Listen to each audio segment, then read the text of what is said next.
I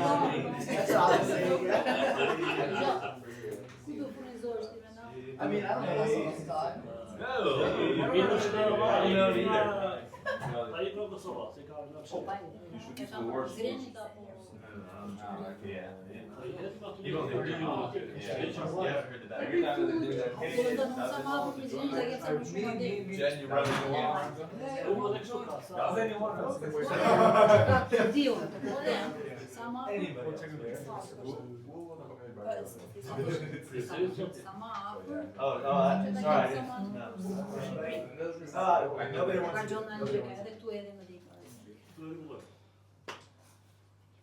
Përshëndetje të gjithëve. Kënaqësi që jemi sot bashkë. Hello everybody. It's like we're very happy that we are all together. Dua të përshëndes mikun ton Ademun, si do advokitje për të me gjithë sot.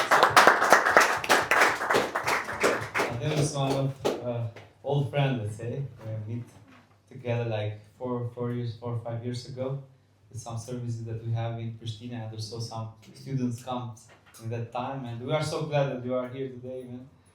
And ai do këndojmë disa këngë për Zotin, dhe do ju kërkoja të gjithë që të çojeni në këmbë, edhe do kemi rreth 4 këngë dhe pastaj do kemi një mesazh lidhje me besimin tonë.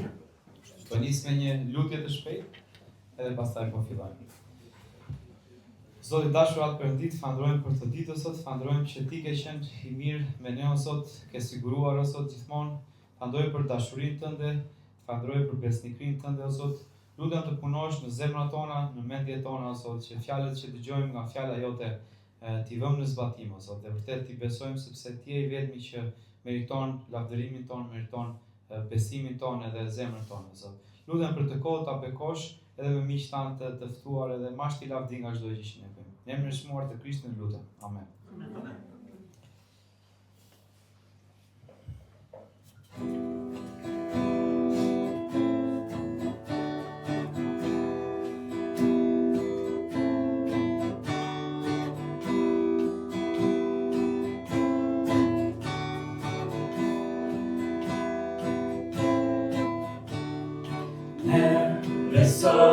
Në Zotin Jezus që për ne gjaku dhe vri pas riti të shalun gjana liroj nga mëkati. Ne besojmë në shpëtim tarin, jetën tonë ai ndryshon, na mbushin me dashurinë. Prandaj sot ati këndon.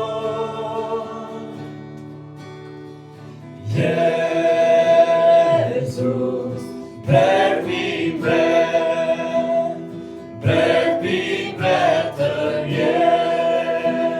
Jesus, bread we bread, bread we bread, Jesus, bread we bread, bread we bread, Jesus, bread we bread, bread we bread. Ty të japim lavdi, ty të japim lavdi. Edhe një ne besojmë. Ne besojmë në Zotin Jezus që për ne gjaku dhe vi pas triti të shalun gjana liroj nga mëkati. Ne besojmë në shpëtim tarin, jetën tonë ai ndryshon, na mbushin me dashurinë. Prandaj sot ati këndon.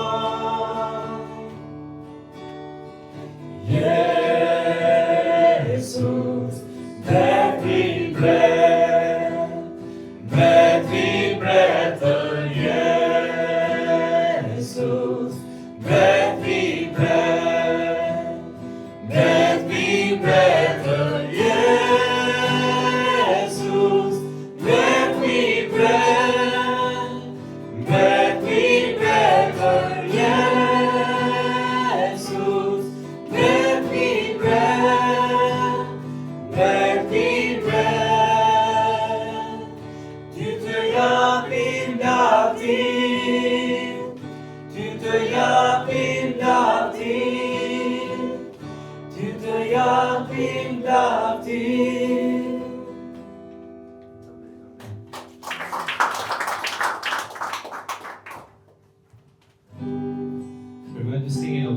song, and the last verse we're going to sing also in English.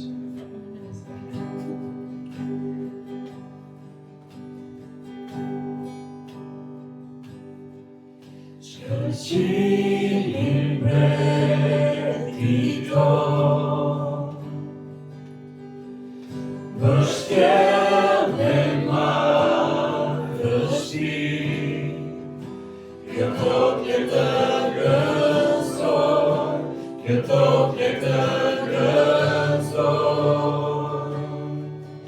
Ai vishem me dritë,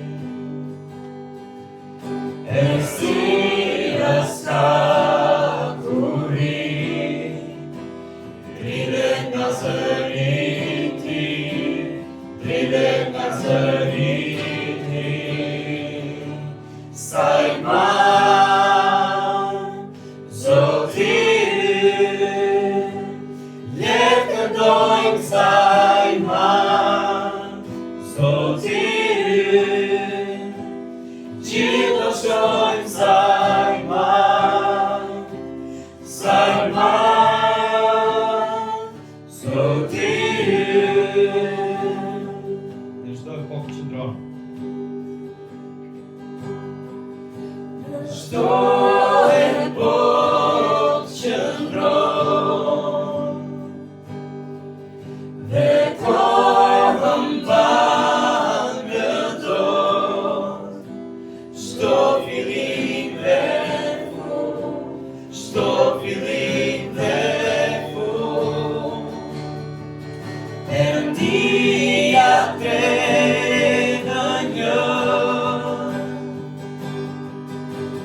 pati bime frymë, qenjele luan, qenjele luan. Sajman,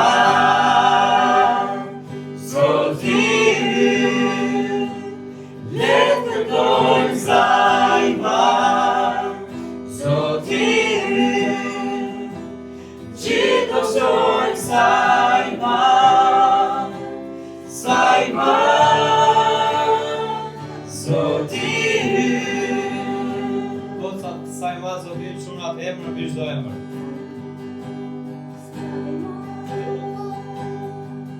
Zoti yt, le të këndojmë sajman, Zoti yt, gjithë do shojmë sajman, sajman, Zoti yt. Edhe një herë. Sajma Zoti yt. Eman bishto eman, jeri tek ti gëdalin, zemra sot këndon sajman, Zoti yt. Të gjithë së bashku sajma Zoti yt. Sajman,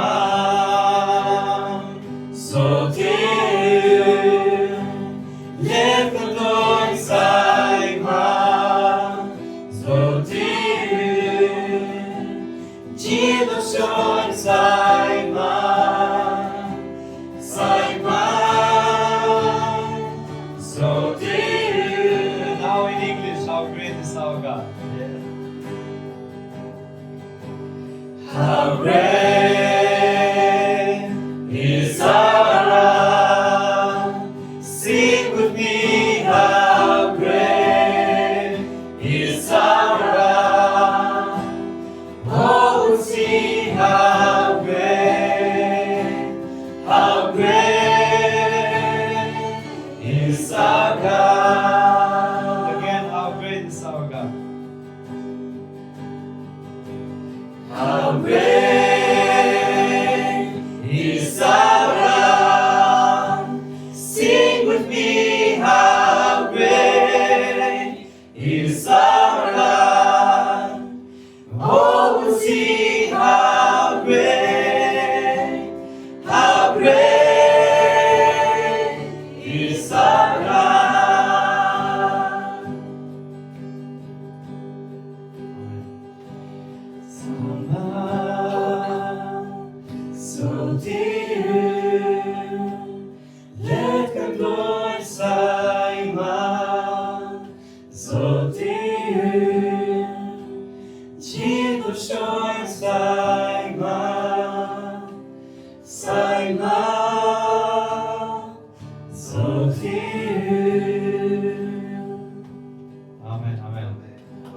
Zoti ju është Zoti i madh.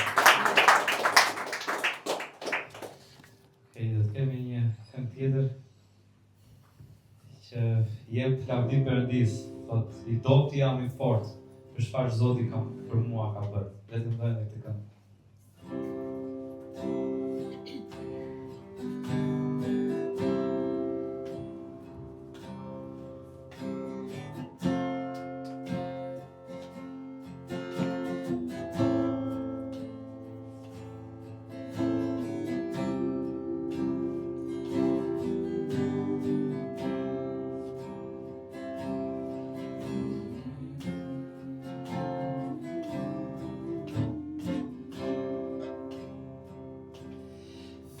Ti dobti jam i fortë, thoti varfri I pasur jam, thoti verbri mund të shoh, se çfarë Zoti nga mua ka bërë. Dhe një thoti do.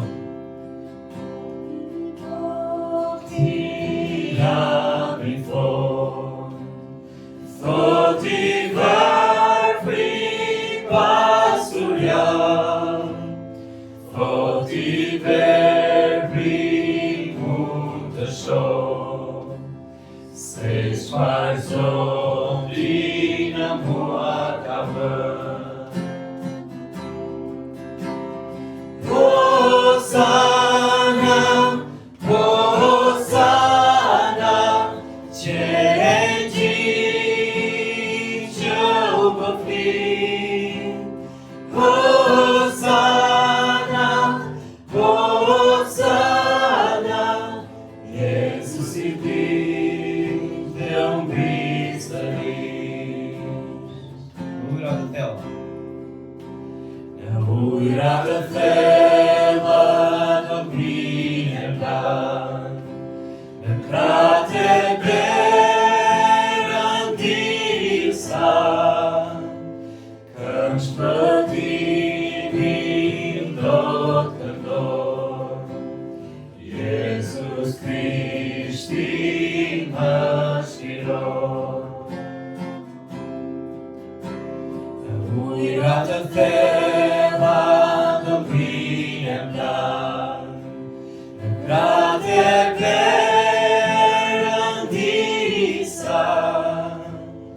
këngë shpëtimi do të këndoj, Jezus Krishti më shiroj.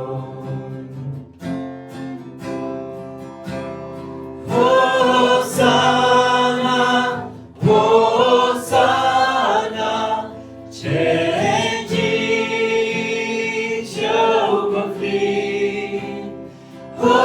Hosana, Hosana, Jezus I dit dhe u ngrit sërish. Hosana, Hosana, qenëji që u përfli.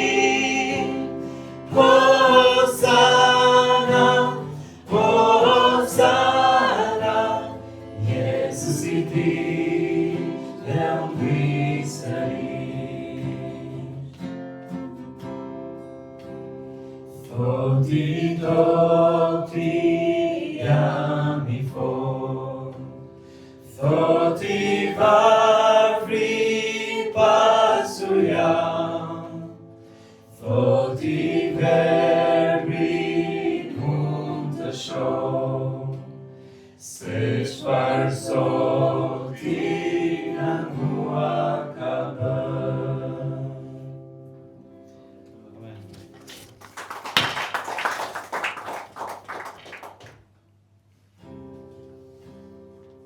Jesus, you can move the mountains is the song. I know that you know that. Zoti mund të lidhësh të malet.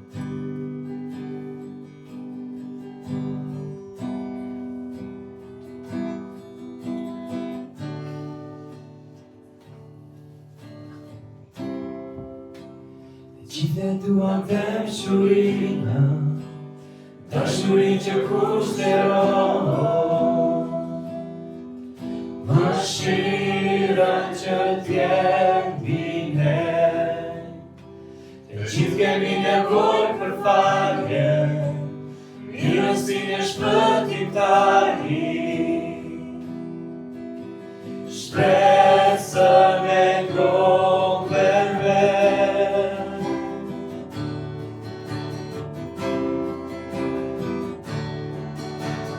Jesus, ti lëviz dhe mare, je Zoti i fortë të shpëton, je i fortë të shpëton, për jetë autor i shpëtimit, ti vdekjen munde o Zot, vdekjen munde o Zot.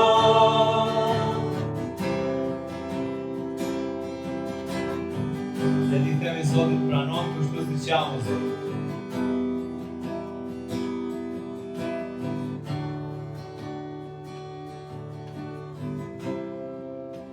Pranon kështu si jam Zot, me frikra dhe dështime.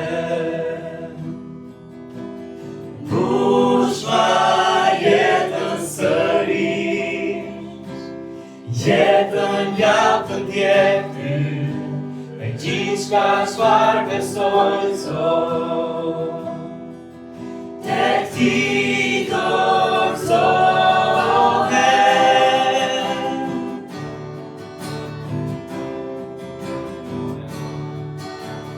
Jesus, ti lëviz dhe malen, je Zoti i fortë të shpëton, je i fortë të shpëton, për jetë autor i shpëtimit, ti vdekjen munde o Zot, vdekjen munde o Jesus.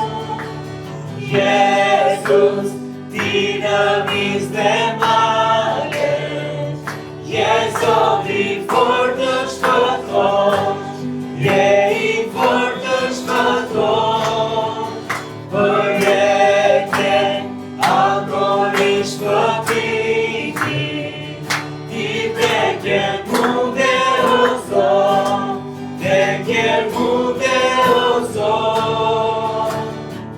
Shkëlqetritëm dhe gjithë bota ka shoh, këndojnë për latine vreti tonë të gjallë. Jesus, shkëlqetritëm dhe gjithë bota ka shoh, këndojnë për latine vreti tonë të gjallë.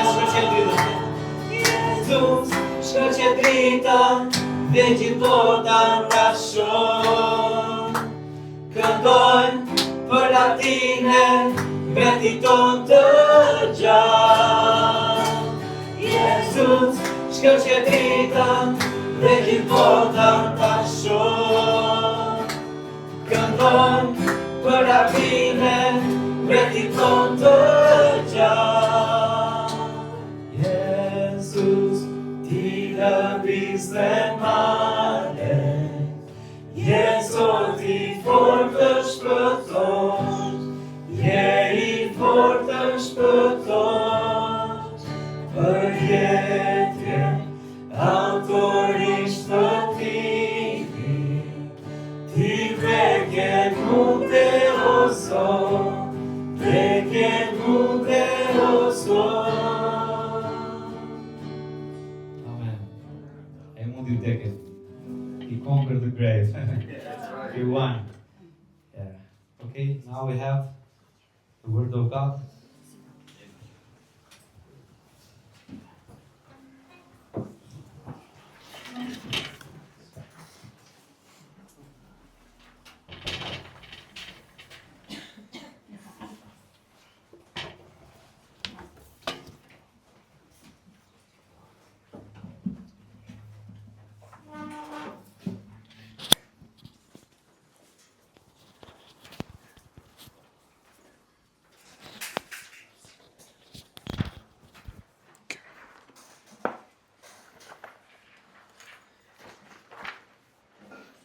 Mirëmbrëma.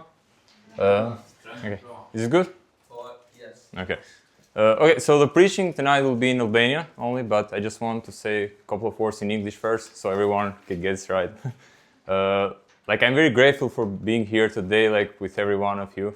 I remember, like, 1 month or 2 months ago, we had the presentation of the Bible, the new translation, and I met with Vinny there, and I told Vinny that, hey, I want to come in Kosovo and help you with something.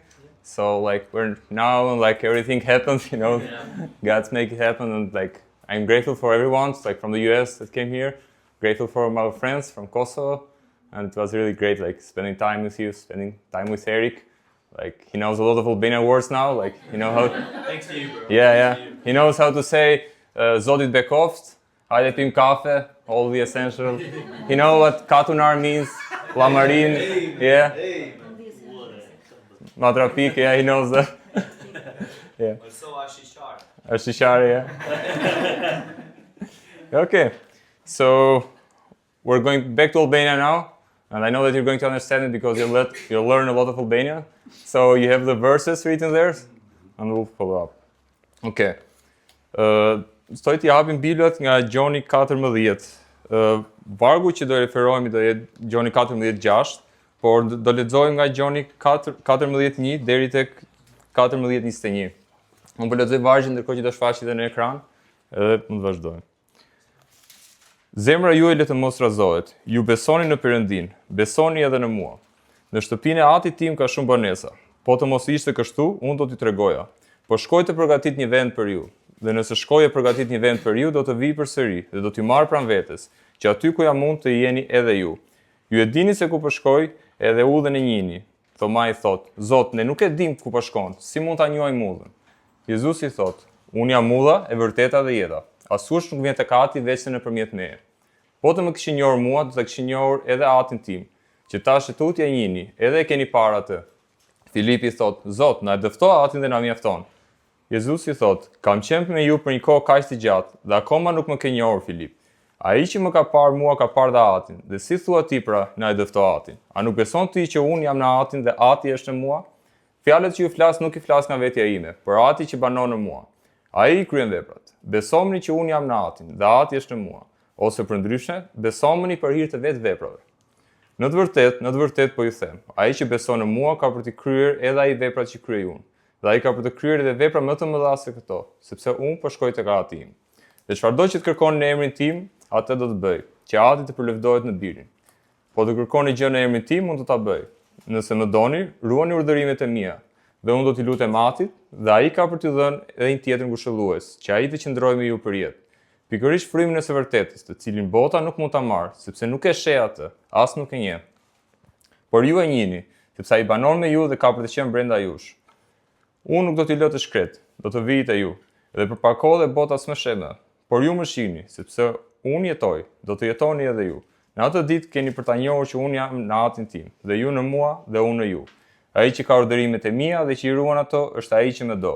Dhe ai që më do ka për të dashur nga Ati im, dhe unë do ta dua atë, dhe do të manifestoj atij veten time. Është një pasazh që ka shumë gjëra që mund të flasim dhe që mund të mësojmë. Do fokusohemi tek 14:6, siç thash. Po thjesht për një kontekst historik, në momentin që Jezusi është duke mësuar, është pak para momentit se ai të merret, të arrestohet edhe më tej të torturohet për një vepër që nuk e kishte bërë, u akuzuar për gënjeshtër ndërkohë që nuk kishte gënjur, u akuzuar për vepra për blasfemi ndërkohë që nuk kishte blasfemuar. Dhe mësimet që disa nga ato që mësoj nga vargjet, është se ai flet për marrëdhënien e tij me Atin. Thotë që nëse më keni parë mua, keni parë dhe Atin. Tregon që se si Ati është faqur, Ati Perëndia është faqur nëpërmjet Jezusit. Flet për rikthimin e dytë, si kemi dim nga shkrimet që Jezusi erdhi herën e parë dhe mori përsipër mëkatet, por herën e dytë do vi për të vendosur drejtsinë e tij në tokë. Gjithashtu thotë edhe për urdhërimet e tij, nëse më doni, mbani urdhërimet e mia. Tregon gjithë besimtarëve, tregon të gjithë atij që duan që ai është udha dhe ajo që do ta ndjekin, shembulli ynë për të jetuar. Flet për frymën e shenjtë që do vi mbas tij. Pika ku do ndalemi, Jezusi thot, unë jam udha e vërteta dhe jeta, askush nuk vjen tek Ati veç se nëpërmjet meje. Do të shikojmë së pari mbi udhën, do të shikojmë mbi të vërtetën, jetën, do të shikojmë për Jezusin dhe Atin, dhe për një personazh tjetër që gjendet në këtë histori, por që do e përmendim më vonë. Ka një formë se si do vijojmë.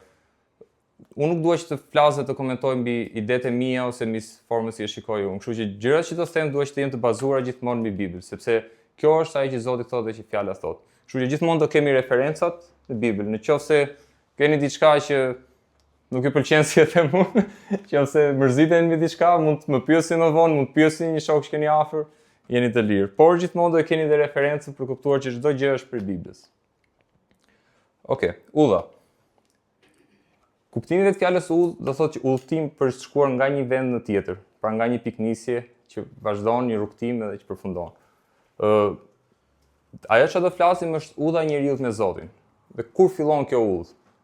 Dikush mendon se kjo udhë fillon në momentin që njeriu lind, ose në momentin që njeriu fillon edhe kërkon Zotin, njeh Zotin. Por në të vërtetë është shumë kohë më para se kjo ndodhi. Tek Jobi 31:15 thuhet, ai që më bëri mua në anën e barkut, a nuk e bëri edhe atë në anën e barkut, a nuk na dha trajt I njëjti. Pra udha e njeriu me Zotin fillon që kur ndodh ngjizja, që kur njeriu nuk është dalë akoma në botë, por është ndodhet në barkun e nënës, që aty Zoti fillon të bën krijimin. Jobi këtu është duke folur për shërbëtorët e tij, që thuhet që nuk e përshmoi çështën e tyre dhe I trajton ata të barabartë me dinjitet, sepse thotë që të gjithë jemi krijuar nga Zoti. Më tepër Isaiah 49:1 thuhet, më dëgjoni ju ishuj, mbani vesh ju popull prej së largu. Zoti më ka thirrur që nga ani I barkut, që nga përbërësia e nënës sime ka përmendur emrin tim. Zoti ka vendosur një emër që përpara se të lindte. Ashtu siç ndodhte edhe me engjëllin që shfaqet Marias te Luka 1:31 dhe thotë ti do të ngjizesh në anën e barkut e do të sillesh në jetë një birë dhe do të trazësh emrin Jezus. Zoti ka vendosur emrin tënd që kur ti ke qenë në barkun e nënës. Dhe te Jeremia 1:4-5 thuhet, atëherë fjala e Zotit erdhi tek unë duke thënë, përpara se të formoja në barkun e nënës, të njoha dhe përpara se të dilje nga ani I barkut, të shenjtërova dhe të emërova profet për kombet. Pra Zoti ka një plan për ne që në momentin që ne nuk kemi lindur ende.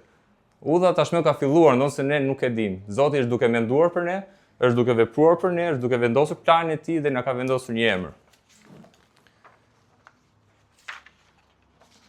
Pra nuk është një rrugtim që fillon në një moment rastësor. Kjo është një nga arsyet kryesore pse të krishterët janë kundër abortit dhe mbrojnë jetën, sepse aborti vetvete është thjesht një ligësi e kësaj bote. Kur Zoti të dojë që ti pa u krijuar ende, pse nëna jote nuk mund të dojë, që është duke të mbajtur në bark. Ligësi si kjo, që ndodhin që I dim në botë, akte të tjera, mashtrime, vrasje, ka një arsye pse gjenden tek njeriu. Tek Romakëve 8:20 thuhet se krijesa ju nështrua kotësisë, jo me vullnetin e vet, por për arsye të atij që e nështroi atë në shpresë. Pra krijesa, që jemi ne, ju nështrua kotësisë, ju nështrua. Tu kemi të bëjmë që në periudhën e fillimit, që në mëkatin e parë, kur njeriu, Adami dhe Eva ndodheshin në kopësht, qëllimi I tyre ishte marrëdhënia me Perëndin, të jetonin ato të mira që Zoti kishte krijuar. Nuk ishte vullneti I tyre që të shkonin edhe të mëkatonin të largoheshin nga prezenca. Kjo ishte për shkak të mashtrimit që ndodhi. Dhe këtu nuk kemi të bëjmë me vullnetin jo me vullnetin e vet, pra jo me vullnet të lirë, por me planin e tyre. Plani I tyre nuk ishte që të prishin marrëdhënien e Perëndisë, por për shkak të mashtrimit të ligut, kjo gjë ndodhi. Dhe Zoti më tej na bën të qartë nëpërmjet profetit Jeremiau kur thotë, o Zot, unë e di se udha e njeriu nuk gjendet në vetvete, nuk është brenda njeriu që ecën që drejtoj hapat e tij. Pra udha që Jezusi po flet, tregon që unë jam udha. Njeriu nuk e ka udhën në vetvete. Njeriu I është nështruar kotësisë, krijesa I nështruar kotësisë. Dhe zanafilla vjen që përmenda nga Adami dhe Eva, ku Zoti I kishte urdhëruar njeriu nga çdo pemë e kopshtit ti mund të hash lirish, por nga pema e njohjes së të mirës dhe të keqes ti nuk ke për të ngrënë prej saj, sepse në ditën që ha prej saj ke për të vdekur me siguri. Satani, I mashtruar kur përmendet gjarpri, I thot gruas, duke gjetur të vetën në kopësht, me siguri ju s'keni për të vdekur. Pra deformon fjalët e Perëndisë. Të njëjtën fjalë që Perëndia kishte thënë ke për të vdekur nëse e kryen këtë gjë, I thot s'keni për të vdekur. Një se mjafton e ndryshon gjën. Perëndia e njeh se ditën që të hani prej saj, atëherë sytë tuaj kanë për të hapur. Dhe ju keni për të qenë si Perëndit, duke njohur të mirën dhe të keqen. Këtu është nuk po e mashtron më. I thotë sytë tuaj do hapin, do njihni të mirën dhe të keqen. Por nuk po I tregon të gjithë panoramën. E fillon me një gënjeshtër, I thotë s'keni për të vdekur, vijon me një të vërtet dhe pastaj nuk e përfundon më, nuk e tregon pasojat që kjo do ketë. Gruaja pas e pema ishte mirë, e këndshme për syt, ishte dëshirueshme për ta bërë diçka të urtë dhe mëtej njeriu ra në mëkat. Kështu njeriu mori në dorë vendimin e tij për të kryer këtë mëkat. Nëse dikush do thojë që okej, kjo ka ndodhur 6000 vite më parë dhe ç'pun kam unë me këtë mëkat, ç'lidhje kam unë me këtë trashëgimi që ka kryer dikush tjetër, nëpërmjet mëkatit vdekja erdhi në botë. Dhe për shkak se të gjithë kanë mëkatuar, vdekja është shtrirë tek të gjithë. Dhe vdekja është paga e mëkatit. Kështu në moment që trupat njerëzore korruptuan dhe ngjizja e njeriu ndodh në mëkat. Në foshnjë Zoti na pranon në pasërtinë tonë, por teksa arritemi, fëmia në ty fillon dhe dallon të mirën nga e keqja. Fillon ta fshejë të keqen që të mos në shkohet nga prindërit. Fillon edhe ndjenja si krenaria, arroganca, xhelozia ndaj familjes dhe shokëve shfaqen akoma më tepër. Lakmia fillon dhe bën që të humbas kontrollin e trupit, dëshirat e tua kontrollojnë vendimet që do të marrësh. Fillon justifikon atë që duket e drejtë në sytë e tu dhe bashkohesh me ata grup njerëzish që të justifikojnë dhe që bëjnë të njëjtat veprime si ty. Me rritjen mëkati nuk ndalon, por vazhdon shtohet. Qëllimi humbet dhe çdo gjë që jeta të sjell bëhet qëllim në vetvete. Qoftë ajo një punë, një ide, dhe kështu ti ndalon duke kërkuar të vërtetën e Perëndisë. Kjo është dhe një arsye dhe mëkati ta zhguar që njeriu bën të humbas. Dhe nëse mendon se kjo është një sjellje normale, nëse mendon se të gjithë jemi rritur kështu, familja ime është rritur kështu, të gjithë shokët e mi sillen në jetë në formë, atëherë Jezusi thotë, e ngushtë është porta dhe e angërt është ulla që çon në jetë, dhe të paktë janë ata që e gjejnë atë. Të gjithë e dinë për Jezusin, të gjithë kanë dëgjuar për Jezusin, të gjithë kanë dëgjuar se ai erdhi dhe vdiq dhe për ngjalljen e tij. Jo të gjithë e besojnë atë, jo të gjithë mund ta ndjekin atë. Jo të gjithë vendosin besimin tek ai. Kështu që zgjedhin porta të ndryshme, zgjedhin rrugë të ndryshme për të shkuar drejt parajs për të gjetur. Forma si Zoti na shpjegon është duke bërë krahasim me kohën e Noeut dhe përmbytjes dhe ndëshkimin që mori Sodoma dhe Gomora. Sodoma dhe Gomora, për ata që nuk e dinë, ka qenë dy vende që përmenden në Bibël me moralitetin më të lartë që ka ndodhur. Moraliteti më të lartë ishte domethënë kurvëria dhe brenda familjes, njëjtës gjini dhe të tjerë. Dhe Zoti thotë që në këto kohë, në kohën e Noeut kur sërish kishte mëkat të madh, njerëzit hanin, pinin, merrin martesë, jepeshin martesë, deri ditën që Noeu hyri në ark dhe përmbytja shkatërroi të gjithë. Pra, të gjithë shikonin Noeun që ishte duke përgatitur një ark për përmbytjen duke ardhur. Por nuk morën vendim që të shkonin të bashkoheshin atij. Zgjodhen rrugët e tyre dhe udhët e tyre. Njësoj të Zotit e ditë e Lotit. Ata hanin e pinin, blinin e shisin, jetonin normalisht, bëltonin, ndërtonin, por në një njëjtën ditë që Loti doli nga Sodoma, nga qielli razjarë e sjufur dhe i shkatërroi ata të gjithë. Pikërisht kështu ka për të qenë në ditën kur të zbulohet biri i njeriut. Pra, secili ndjek udhën e tij. Ndërkohë që Jezusi thotë, unë jam udha, secili kërkon të gjejë mbushëllinë ose të gjejë të vërtetën në punën e tij, të gjejë në mendimet e tij, në filozofinë e tij, në profetët e tij. Por Jezusi flet për të vërtetën. Dhe nëse do ndalojmë tek e vërteta që thotë Jezusi, atëherë do duhet që të qëndrojmë edhe një javë tjetër duke lexuar të gjithë Biblën dhe duke filluar të kuptojmë dhe të lexojmë dhe të analizojmë.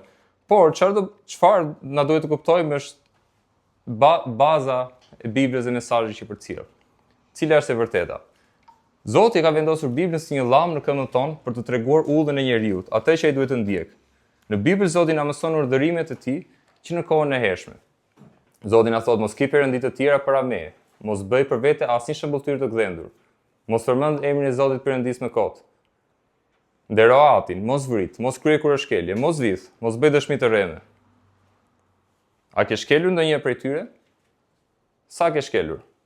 Sa prej këtyre urdhërime? Dhe meqenëse folën për idhujt që Zoti ka një ndër urdhërimet, mos krijo idhuj, ajo që Zoti thotë për idhujt, tek Jeremia 10:57 thuhet, idhujt rrin drejt si palma, por nuk flasin, duhen mbartur se secin dot.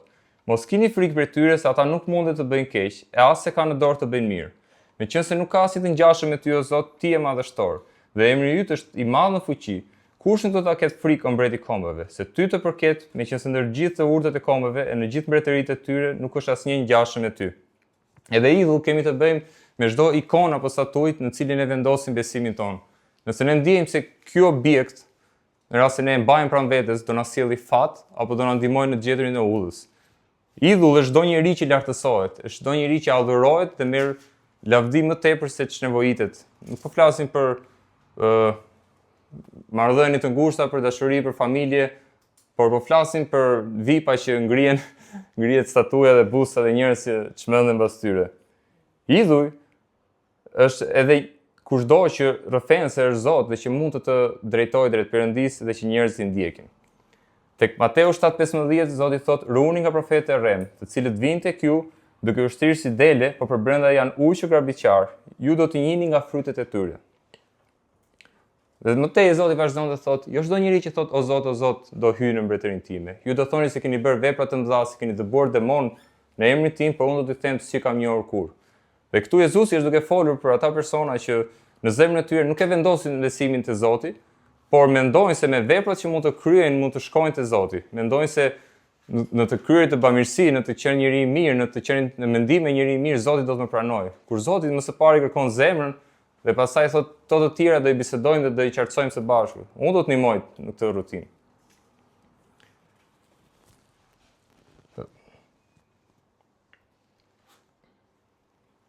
Kështu Zoti ka lënë urdhërimet e tij që ne të jemi të ngjashëm me të. Vetë Jezusi erdhi në tokë, dha shembull se si jetohet një jetë pa mëkat.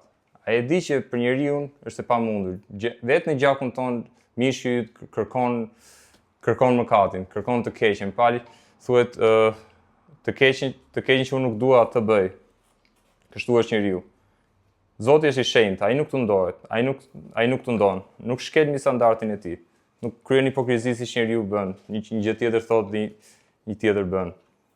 Dhe nëse dikush mendon se nuk ka shkelur asnjë prej urdhërimeve të Zotit, vjen keq të them se vetë Zoti thotë se nëse themi se s'kemi mëkat, ne mashtrojmë vetveten dhe e vërteta nuk është në ne. Është e pamundur për njeri të ruajë të gjitha urdhërimet që Zoti ka vendosur. Është e pamundur që njeri që të mos gënjej, të mos ketë mashtruar, të mos ketë vjedhur, të marrë diçka për drejt, pavarësisht sa vlerë ajo ka. Dhe nëse mendon se është gënjeshtër e bardhë, ose nëse mendon se nuk e bërë të keqe ndonjëherë, një gënjeshtër mjafton. Ose secili prej tyre urdhërimeve që t'i e thyer. Zoti na thotë sepse kushdo që ta ruajë të tërë ligjin, por ama e shkel në një pikë, ai është fajtor për gjitha. Sepse ai që tha mos kryej kur është shkelje, tha edhe mos vrit. Tani nëse ti kryen kur është shkelje ama vret, ti e bër shkeljes i ligjit. Që do thotë nuk mjafton, nuk është e nevojshme që ti të shkelësh çdo pikë të ligjit të një shteti dhe ti të shkosh në burg. Jo, një pikë mjafton dhe mund të dënojë me burgim të përjetshëm. Dhe për kur është shkelje në këtë rast thotë, nëse ti kryen kur është shkelje, nëse ti nuk kryen kur është shkelje, ama vret ti e bër shkeljes i ligjit. Dhe më tej Zoti thotë që kushdo që shikon një grua me ëndje me ëndje për të, ka kryer tashmë kur është shkelje me të në zemrën e vet. Dhe kushdo që urren dikë në zemër ka kryer tashmë vrasje. Sepse Zoti e di që mëkati fillon së pari nga zemra. Nëse ti e vendos atë gjë në zemër, atëherë është thjesht çështje kohe apo rrethanash që ti ta kryesh atë mëkat.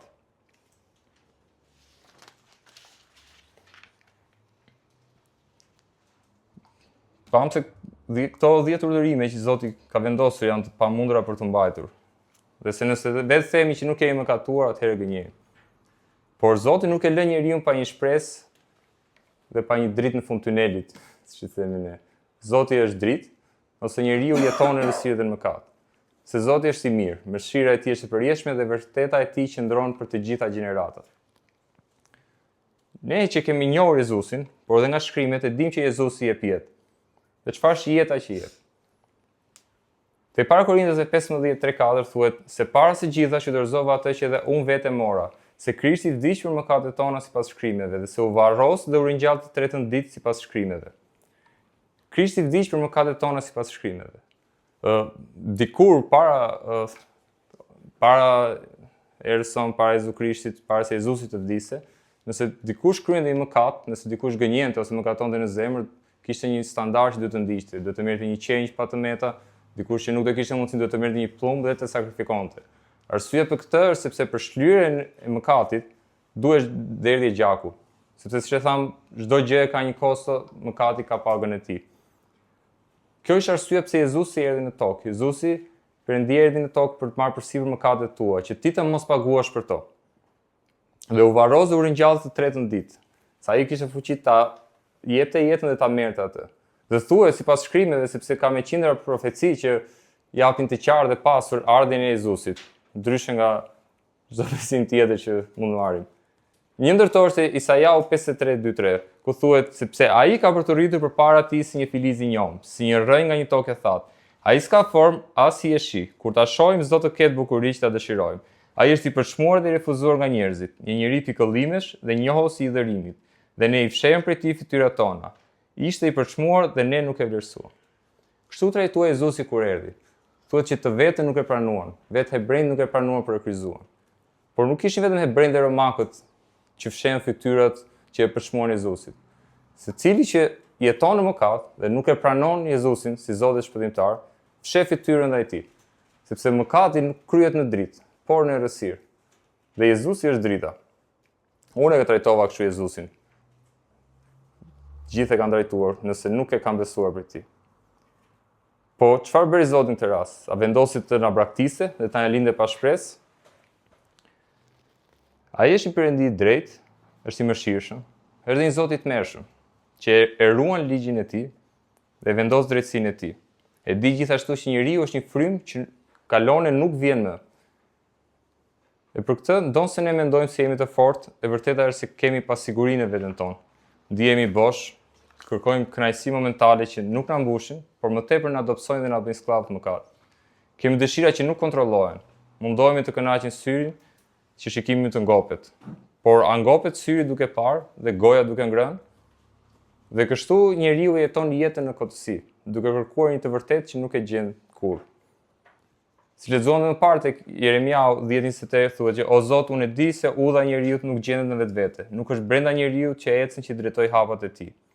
Ne nuk mund të bëjmë kurse një jetë të shenjtë e të drejtë, të moralshme, një jetë të pastër pa Jezusin, dhe në momentin që dalim në gjykat para Perëndisë themi që kam bërë 1, 5, 10, 20 të mira dhe për këto meritoj të shkoj në parajs. Me këto unë po shlyej mëkatin tim. Nuk është e mundur. E vërteta është se mëkati kur hyri te njeriu solli kalbje, solli vdekje në të. Ky mëkat nuk mund të lahet vetvetiu, nuk mund të lahet nga një vepër e mirë, nuk ka një formulë që thotë një mëkat me një vepër të mirë shlyej njëra tjetrën. Sepse të gjithë mbajnë përgjegjësi për ato që bëjnë. Nëse ti ke bërë një mëkat, do mbash përgjegjësi për të. Nëse ti ke bërë një vepër të mirë, bravo, po nuk ta kërkoj njeri. E para që kërkohet është që ti të mbash përgjegjësi për mëkatin tënd.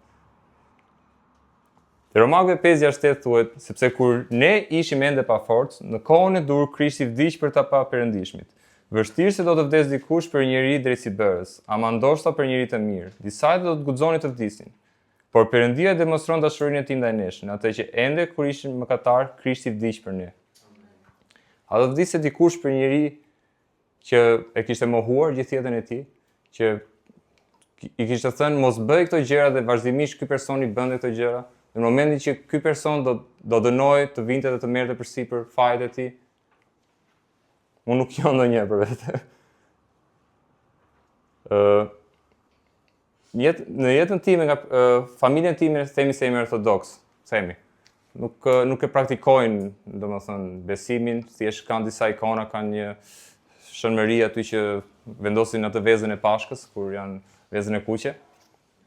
Dhe në tillë familje që jemi rritur. Kur erdha në Tiranë, më njoftua dhe më thanë, më folën për Jezusin. E njeh Jezusin nga familja, në aq sa mund të kisha dëgjuar. Dhe më thanë që shiko, se ti ke kryer mëkatin e jetën tënde që ti do i paguash ato nëse nuk ja jep ato Jezusit. Dhe kjo gjë mund të jetë afër, ti del në rrugë një makinë mund të shtypi, mund të jetë nesër pas nesër një viti. Kështu që është mirë ta marrësh një vendim të shpejti. Mirë, por në atë kohë mendoja që thoya, okay, kisha menduar si do e bëja unë jetën time, kisha shoqërinë që s'është bënim gjëra nga ato që Jezusi na mësonte, ishim në botën tonë. Edhe kisha calitar që mbahesha që nuk doja të shkoja te Zoti. Mirë, po vitet kaluan edhe rrethanat erdhin që kjo shoqëri dhe këto mendime dhe gjithë këto ide që kisha fillojnë edhe largohen prej teje në një mënyrë që do thëja të çuditshme, po. Dhe pastaj kur ti kupton që të gjitha këto gjëra që mbaheshe, që të largonin nga Zoti, nuk janë më dhe vetëm Zoti mbetet aty, pastaj thua që okay, Nuk ka opsion tjetër përveç se Jezusit. Sado që jetoja dhe mundohesha të përfshihesha, të bashkohesha me shoqërinë, gjithmonë ishte në idenë time që po Jezusi çfarë po mendon për mua. Po Jezusi a do e bënte këtë gjë që po bëj unë. Nuk kisha besimtar në atë kohë. Po një bisedë 10 minuta që pata bërë me 2 djem, pati ndikuar për 4 vite rresht në mendjen time dhe qëndronte vazhdimisht. Dhe para 4 vitesh, 4-5 vitesh vendosa që duhet shkoja në Kish dhe kam shkuar në Kishën në Tiranë, ku jemi. Dhe aty ka qenë Berti duke predikuar dhe më mend po thosh se në predikim që shiko, që nëse ti thua që Zoti është në timone dhe Zoti po ngjet makinën për ty dhe ti po e mban një dorë në timon, atëherë nuk është Zoti që po drejton, je ti që po tregon Zoti si duhet ta bëj. Dhe ai ka qenë momenti që realisht kam kuptuar që okay, gjatë gjithë kësaj kohe kam thënë që besoj Jezusin, por kam mbajtur një dorë në timon. Dhe që në momentin që vendosa që realisht të jepja zemrën Jezusit, ta ndiqja atij, ta besoja me zemër dhe jo thjesht intelektualisht, fillonte jeta ndryshon, gjërat duken më të bukura, kanë më kuptim. Ato që ishin shumë stresuese dhe lodhse dikur tani janë më të lehta. E di që e njeh Zotin, ke marrëdhënie me atë dhe nëse ke shqetësim mund të lutesh atij, mund të presësh një përgjigje nga ai. Nuk je thjesht në ajër ose duke vendosur, duke bërë planet e tua. Te Gjoni 3:3 Jezusi u përgjigje i tha atij: Në të vërtetë po të them, përveç se po të rilindet një njeri, ai nuk mund ta shohë mbretërinë e Perëndisë. Dhe kjo gjë ndodhi me mua që e dëshmoj që realisht atë që dhe Zoti thotë që ato gjëra që syri nuk i ka parë dhe veshi nuk i ka dëgjuar, ato gjëra ndoj u dëshmoj. Nuk mund të flas më vonë që mund mbase më shumë për treguar se çfarë ndryshoi realisht me mua, cilat pikpamje ndryshuan, si jeta ime ndryshoi konkretisht në këtë gjë. Por di të them që un kam qenë në atë pikë kur nuk kam qenë pa Jezusin dhe e di shumë mirë si është, atë pasiguri, atë boshllëk në vetvete. Dhe tani që jam me Jezusin, të ftoj të vish, sepse nuk do ketë një rrugë tjetër, nuk do ketë një zgjedhje më të mirë që mund të bësh.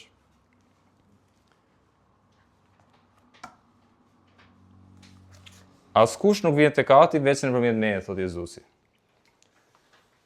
Të krishterët, krishterimi është i vetmi besim në botë që e quhen Zotin Atë, dhe marrëdhënia që ndërtohet është marrëdhënia Atë dhe Birë me të. Sa herë që Jezusi deklaron unë dhe Ati, ai shpreh lavdinë e tij, shpreh Trinitetin Atë, Birë dhe Frymë. Dhe nëse këtë gjë thuhet se Jezusi nuk e deklaroi asnjëherë që është Zot, vjen keq të them që është gabim. Tek vargu që ne po lexojmë që thuhet unë jam udha e vërteta dhe jeta, askush nuk vjen tek Ati veç nëpërmjet meje. Jezusi tregon edhe udhën që duhet. Më tej tek e para Timoteu 2:5-6 thuhet, sepse është vetëm një Perëndi dhe një ndërmjetës midis Perëndisë dhe njerëzve, njeriu Krishti Jezus, i cili e dha veten e tij shpërbles për të gjithë për të dëshmuar në kohën e dur. Nuk ka një ndërmjetës të dytë, nuk ka një njerëz të shenjtë që mund të drejtojë tek Zoti. Pra Jezusi tregon dhe vendos standardin që ai është ndërmjetësi. Ashtu lexuam më parë që unë dhe Ati jemi një. Dhe dëgjoni 1:7 thuhet se tre janë ata që mbajnë dëshmi në qiell, Ati, Fjala dhe Fryma e Shenjtë, dhe këta të tre janë një. Nëse ne mësuar që në tokë rregullat janë që një person të ekzistojë duhet të jetë në një kohë, në një hapësirë, Zoti nuk ekziston në bazë të këtyre rregullave. Zoti mund të jetë tre në një, sepse ai e ka bërë krijimin. Krijuesi nuk jeton si krijesa e tij. Te Gjoni 10:29-30 thuhet Ati im, i cili më dha delet, është më i madh se të gjithë, dhe askush nuk është në gjendje të rrëmbejë ato nga dora e Atit tim. Unë dhe Ati jemi një. Nga predikimi mësuam që Jezusi e tregon veten që është bariu i mirë. Bariu i mirë që jep vete për delet e tij. Dhe delet kanë karakteristikën që e ndjekin bariun e tyre. Dhe këtë Jezusi po na thotë, që nëse ne ndjekim atë, askush nuk mund të rrëmbejë nga dora e tij. Atëherë emri i vuloset në librin e jetës. Në momentin që ne dalim para Zotit, është Jezusi që ndërmjetëson, është Jezusi që thotë që ky më ka njohur mua. Mëkatet janë paguar për shkak se besimi i tij është vendosur në mua. Dhe së fundmi, nga gjithë kjo histori, je edhe ti. Te Gjoni 11:25-6 thuhet Jezusi tha asaj. Por mund thuhet Jezusi të tha ty: Unë jam ringjallja dhe jeta. Ai që beson në mua, edhe po të jetë i vdekur, ka për të jetuar. Dhe kushdo që jeton dhe beson në mua nuk ka për të vdekur kur. A e beson ti këtë? Edhe po të jetë i vdekur ka për të jetuar. Për shkak të mëkatit njeriu ka borxsinë, ka ndarjen nga Perëndia. Dhe ndarja nga Perëndia nuk është jetë. Ndarja nga Perëndia ka bështllëk, ka depresion dhe ka çdo mëkat që gjendet tek njeriu. Dhe kjo në vetvete është vdekja fizike që njeriu është duke jetuar, por është bosh dhe i vdekur për brenda. Dhe ai ka për të jetuar, thot Jezusi. Dhe mëtej ndodh vdekja e dytë, do vdekja kur trupi vdes dhe shpirti shkëputet prej trupit. Dhe sërish, thot nuk ka për të vdekur kur, por do jetë me Jezusin në parajs. A e beson ti këtë? Te Gjoni 14:23, Jezusi u përgjigj thuhet dhe i tha atij, nëse njëri më do, ai do t'i ruaj fjalët e mia, dhe Ati im do ta dojë atë, dhe ne do të vim tek ai dhe do të bëjmë ndjenjën tonë me të. Nëse njëri më do, jo nëse njëri kryen veprat e mira të kësaj bote ose kryet veprat e mira të moralit që bota vendos. Nëse njëri më do, thot së pari, do t'i ruaj fjalët e mia, do t'i ruaj urdhërimet e mia, dhe Ati im do ta dojë atë. Pra fillon me dashurinë që ne kemi ndaj Perëndis, ndaj Jezusit. Vazhdon dhe më tej me ruajtjen e urdhërimeve të fjalëve të tij dhe me dashurinë mbrapsht që Ati na kthen. Kur njeriu krijuar në trup, shpirt dhe frym, dhe për sa kohë që mëkati qëndron në ne, për shkak se të gjithë kemi mëkatuar, fryma e Perëndis nuk mund të bashkohet, sepse ne jemi në prishje. Dhe forma si njeriu krijon marrëdhënien me Perëndin është vetëm duke u penduar për ato mëkate që ka kryer. Dhe pendesa nuk mund të kryhet ndaj idhujve, nuk mund të kryhet ndaj atyre që nuk ekzistojnë, nuk mund të kryhet ndaj njeriu që ka vdekur dhe që pretendon se mund të jetë Zot ose që mund të shpëtojë. Pendesa kryhet ndaj një Perëndie të gjallë. Jezusi thotë që vdiq dhe u ringjall në 3-ën ditë. Nuk deklarohet në një besim tjetër që ai udhëheqës është ende gjallë. Nëse kërkon prova mbi gjithçka që folëm, jeta e secili për ne është një provë e gjallë.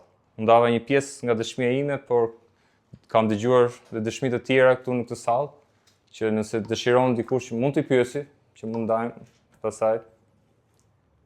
Por di them që ashtu si Zoti thot tek Hebrejt, thot besimi është lënda e gjërave që shpresohen, dëftimi i gjërave që nuk shihen.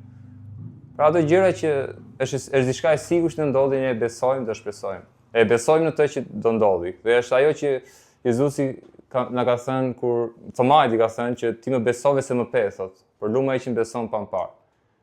E duket e vështirë sepse dikush mund kërkoj prova, mund kërkoj shfaqje të mëdha, mund kërkoj një objekt ose nuk e di se çfarë mund të jetë. Por ideja është që nëse Zoti do bënte një mrekulli kaq të madhe dhe ne të gjithë do shkonim dhe do mblidheshim aty dhe do shikonim edhe në psikozën tonë do ndjeshim mirë dhe do themi që këtu është lavdia e Perëndisë dhe do ktheheshim, do kalojmë kohë aty, do ktheheshim në shtëpi.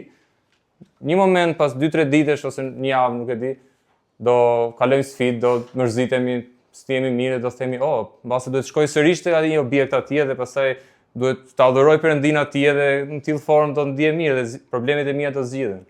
Por kështu jemi komplet larg Zotit, nuk e kemi mendjen e Zotit, nuk e kemi zemrën e Zotit, por tek ai objekt që duam ta adhurojmë.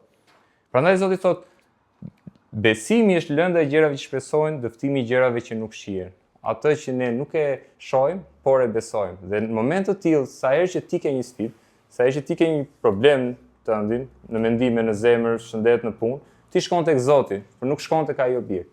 Zemra jote shkon tek Zoti. Dhe kjo është marrëdhënia që ndërtohet. Duke u lutur ti i flet Zotit dhe duke lexuar fjalën e Zotit, Zoti të flet ty. Për të krijuar këtë marrëdhënie, tek Zbulesa 3:20 thuhet, ja unë qëndroj te dera dhe trokas. Nëse dikush e dëgjon zërin tim dhe e hap derën, unë do të hyj tek ai dhe do të darkoj bashkë me të, dhe ai me mua. Dera është zemra jote, që Jezusi qëndron, të thërret, të ka thirrur, po të thërret sot. Por është gjithmonë vendimi yt për ta hapur derën, për ta hapur zemrën. Nëse unë nuk kam asnjë lloj fuqie që mund t'jap, përveç se mund të flas nga fjala që Zoti na jep, përveç se mund të ndaj nga dëshmia ime, por është vendim që i takon gjithë secilit ta bëj. Është një vendim që i takon secilit ta bëj, mund ta tregoj këtu, mund ta bëj në dhomën e tij, mund ta bëj në zemrën e tij. Është diçka personale mes teje dhe Jezusit. Nëse ndjen se ke sfida, nëse ndjen se është një vendim i pamundur, mund të them se jeta jote mund ndryshoj. Në kaq vite sa kam në Krishtin, kam parë shumë të ftuar që vinin në kishë, i shikoj, nuk flisin thjesht përshëndesin ose që ishin shumë fjalë pake dhe ishin ose edhe në fytyrë shumë të vrentur. Në moment që vini dhe rrëfeni që shikoj se kanë besuar Jezusin, domethënë shikoj reflektimin e tyre së pari në buzëqeshje, së pari në pamje fizike, shikoj ndryshim në karakter, përpara ndryshime në jetë, probleme që zgjidhin, sëmundje që largohen. Por këto janë thjesht gjëra toksore që shikojmë. Këto janë gjëra momentale që shikojmë sepse këto në moment do shkojnë të gjitha. Ajo që është më kryesorja është jeta e përjetshme që Jezusi na jep. Dhe për sa kohë që shkojmë në jetën e përjetshme, tek 2 Korintasve thuhet, prandaj nëse njeriu është në Krishtin, ai është një krijesë e re. Gjërat e vjetra kanë kaluar, ja të gjitha gjërat janë bërë të reja. Unë duhet t'i lë me një pyetje. A e dëshiron ti të jetë të re? Është vetëm nëpërmjet Jezu Krishtit që mund ta njohësh udhën, të vërtetën dhe jetën. Dhe është një vendim i yt. Le të lutem.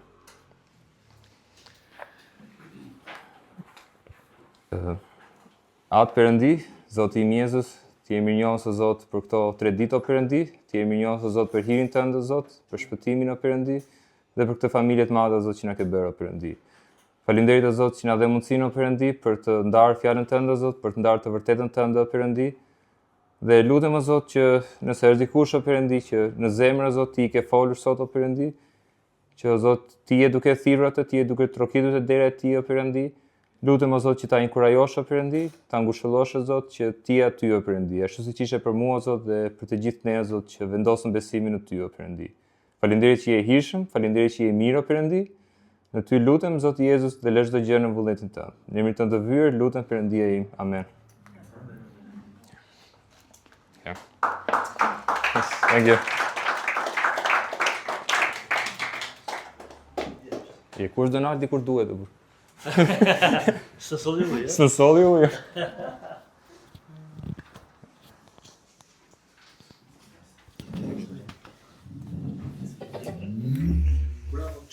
Bravo, Chun.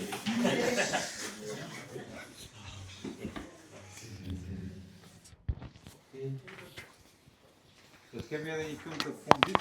We will have another last song. And Another last song.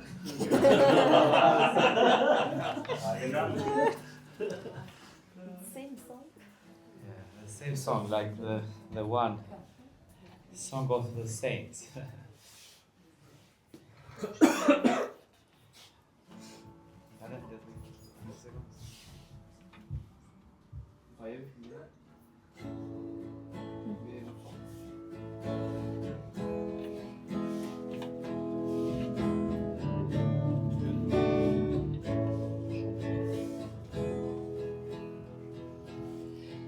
Të besoj se një arme kemi, kryoj sinqerishte, është dhe do t'jetë, që mirin tërkoj, dhe frymën e sori, me fuqin që shëron, dhe ringjan, dhe shpëton.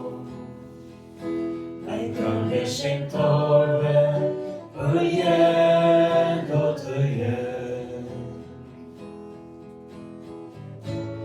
Lati, lati, perëndi, lati Krishti, trinjalluri, lati mbreti, që adhuron, Haleluja. Këtë besojnë, Jezus shpëtimtari, më datet mori në atë kryq ku jetën dha. Po ne besojnë, se ditën e tretë,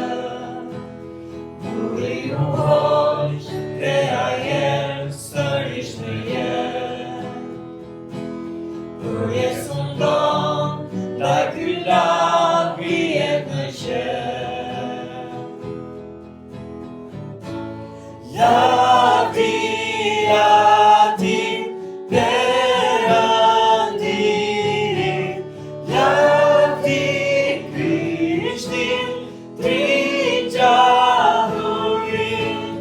lavdi preti që adhurojnë, Halleluja.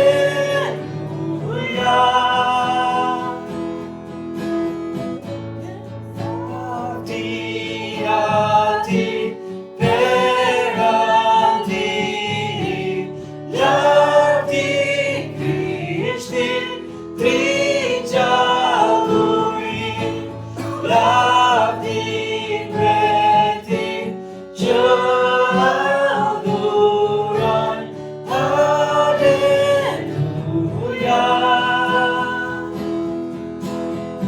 Ne besojmë në Ungjillin shpëtues, ne besojmë në fjalën e gjallë, ne besojmë në frymën e shenjtë që kishën e tij ndërton, ne besojmë në mbretërinë e qellit, ne besojmë se Jezusi vjen përsëri, Halleluja. Amen. Ne besojmë në gjakun e Krishtit, ne besojmë se kryqi shpëton, ne besojmë altini u thye në atë varg ku ai qëndron, ne besojmë ringjalljen e tij, ne besojmë se Jezusi vjen përsëri, Halleluja. Amen. Halleluja. Amen. Lavdia ti Perëndiri, lavdi Krishtin, trinjalluri, lavdi preti që adhurojnë, Halleluja. Amen. Amen.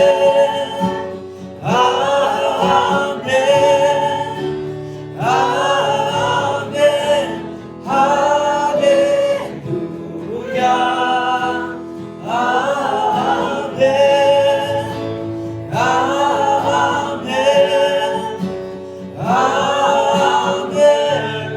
Amen. Halleluja.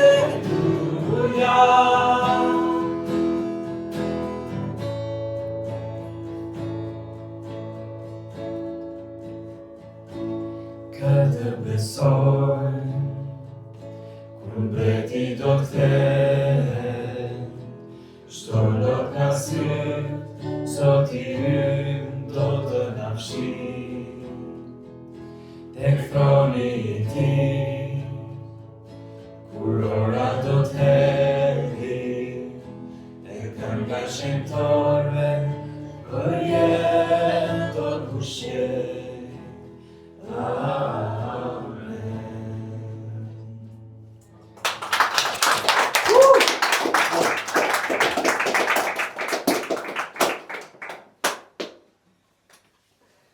Okay, you guys can have a seat just for a second. Just for a second.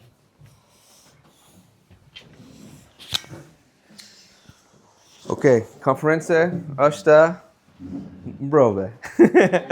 Dhe unë duhet të flas tek shqiptar së pari. O vëllezërit, jam plot me gëzim. Dhe jam shumë falënderues për juve. Sinqerisht, faleminderit. Zoti është i fortë. Dhe ishte shumë punë, e di, por dihem mirë. Sepse Zoti punon. Dhe Zoti punon shumë. Dhe kemi shumë shpresë por ardhme, the future. Po, sepse ai not predikon, premtinton. He promised us he would build his church, man. Dhe unë besoj, sepse kjo është evidence. Këtë javën. Dhe ai është shumë e mirë. They është një thurat. Jeni ju është këtu. Dhe kam thurat për ju. Për ju, një sekund. Hajde qënë.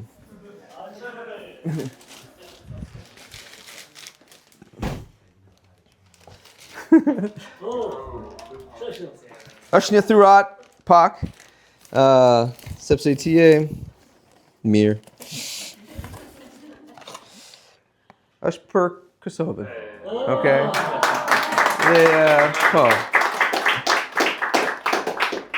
Diçka pak, por është so you won't forget us, man. Dhe do të lutje për neve.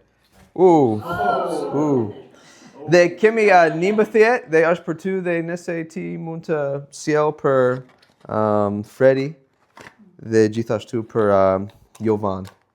Okay? Dhe do të jap për Iraldi dhe Almiri. Sepse I see him all the time. Okay, for the Americans. Bro, we got gifts for you too, man. And I want you guys to take one of these Albanian Bibles home with you. Okay, I think that would just be the coolest gift for you guys because you labored in the Word of God this week, sharing the gospel with people. And I know you can't read it, bro, but yeah. Yeah, glue it to your refrigerator. And man, every time you see it, man, just pray for the people of Kosovo. Pray for the people of Albania that, man, they would just get saved and love the Lord. And God would just get his worship that he deserves here. So, man, I talked with Todd. I talked with Simone. I just pray that we could do this every year until Jesus comes back, man. I think that would just be a blessing to us. And it's just been so good for Megan and I to have you here. So thank you guys for loving God. Thank you guys for being an example to the people that have come. And it's a blessing to us, okay? Last thing we got to do is we got to thank Jesus, man. Come on, he put this whole thing together. Without him, we can't do anything. So, man, praise the Lord, praise the Lord, praise the Lord, praise the Lord. So, thank you guys so much. I think the Albanians are leaving. Mirapopshim, Shum Falmander, blah. And then the Americans are going to stick around for a couple more days. So, see you in heaven if I don't see you before then.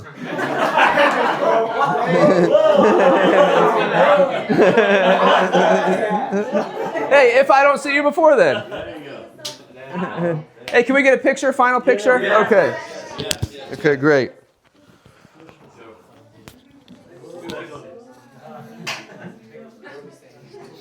Meaning, let's use this one and put it in timer. Hey, let's do it. Okay. And just find the right angle. Yeah. Hadi çumi.